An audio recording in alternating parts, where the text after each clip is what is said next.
Syria से आए इस वीडियो ने अर्दवान को खुश कर दिया है।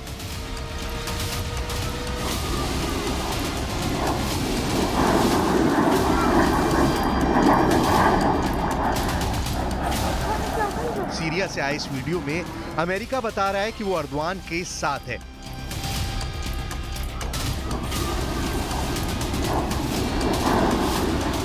वीडियो एक ऐसी बमबारी का है जो अर्दवान के लड़ाकों को ताकत देगी।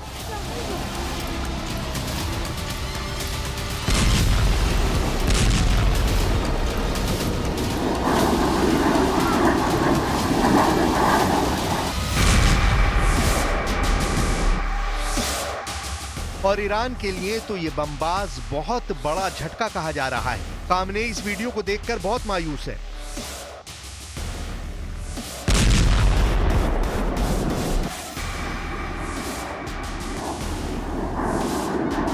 अब जमीन से बहुत करीब उड़ रहे इस जहाज ने अर्दवान को क्यों खुश किया और खामनेई को क्यों नाराज किया? क्यों सीरिया में इस वीडियो को गेम चेंजर कहा जा रहा है जो अलेप्पो को बचाने पहुंची इराकी मिलिशिया के चीथड़े उड़ा सकता है?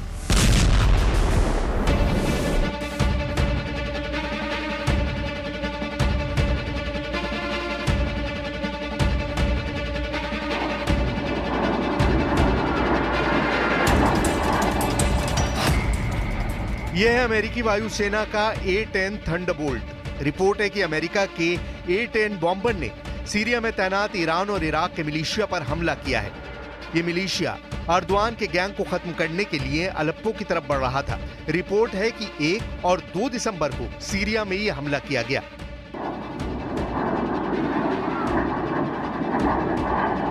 नुकसान कितना हुआ इसकी पुष्टि नहीं की गई है, लेकिन अमेरिका ने माना है कि सीरिया में उसका ऑपरेशन तेज हो गया है।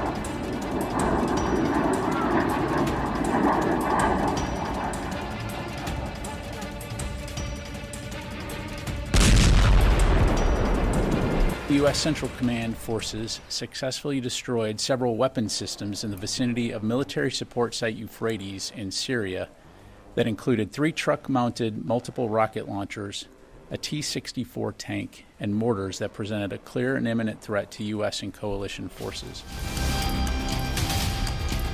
A-10 थंडरबोल्ट बहुत ही खतरनाक बॉम्बर है और ये साथी सेना को क्लोज एयर सपोर्ट देने में इस्तेमाल किया जाता है।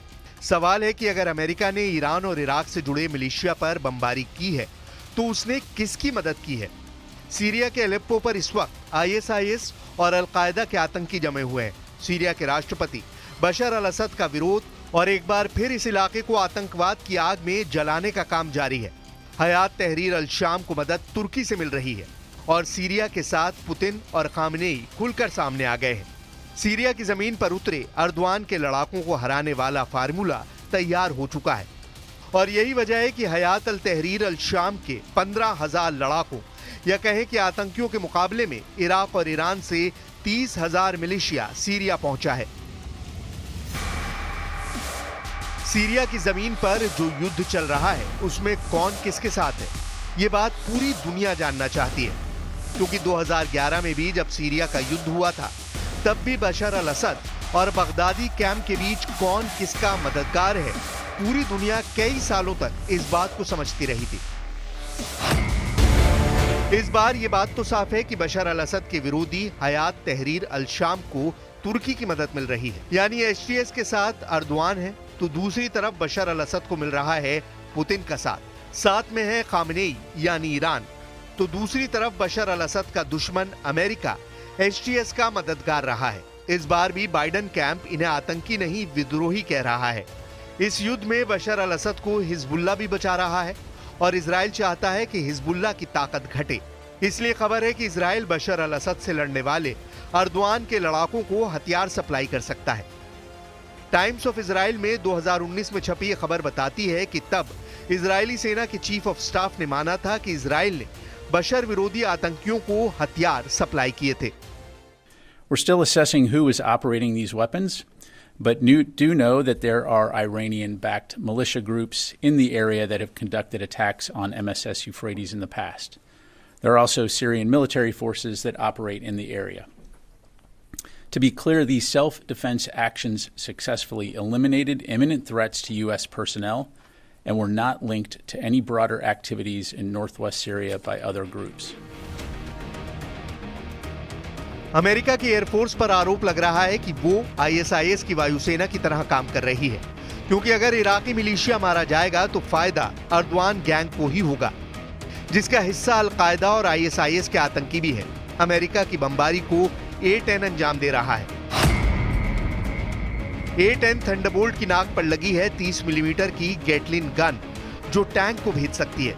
ये 1 सेकंड में 65 राउंड फायर करती है। और सबसे खास बात यह कि इस विमान की बॉडी बख्तर से बनी है, यानी इस पर 23 मिलीमीटर जैसी एंटी एयरक्राफ्ट वाली गोली काम नहीं करती है।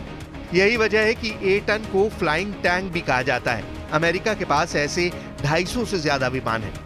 अमेरिका अब इन सभी विमानों को अगले 5 सालों में रिटायर करना चाहता है, लेकिन फिलहाल ये बमबाज सीरिया में एक्टिव हो गया है।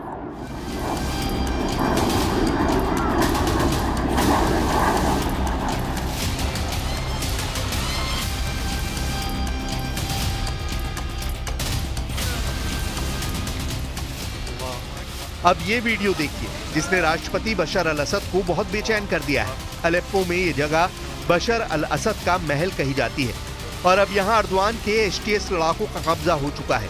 आईएसआईएस और अल-कायदा के आतंकियों को अपने अलेप्पो वाले महल में देखकर बशर अल असद के पसीने छूट गए, क्योंकि डर है कि अलेप्पो के बाद अगर अर्दवान का ये गैंग राजधानी दमिश्क पहुंच गया तो उनका ना महल बचेगा, ना उनकी सरकार, और उनको भी सीरिया छोड़ना पड़ेगा। अर्दवान के आतंकी लड़ाके इदलिब से निकलकर 50 किलोमीटर उत्तर पूर्व की तरफ अलेप्पो पहुंचे। यहां से दक्षिण की तरफ 130 किलोमीटर दूर एक और बड़े शहर हमा पर कब्जा करना चाहते हैं और इसके बाद 200 किलोमीटर दूर उनके टारगेट पर है सीरिया की राजधानी दमिश्क।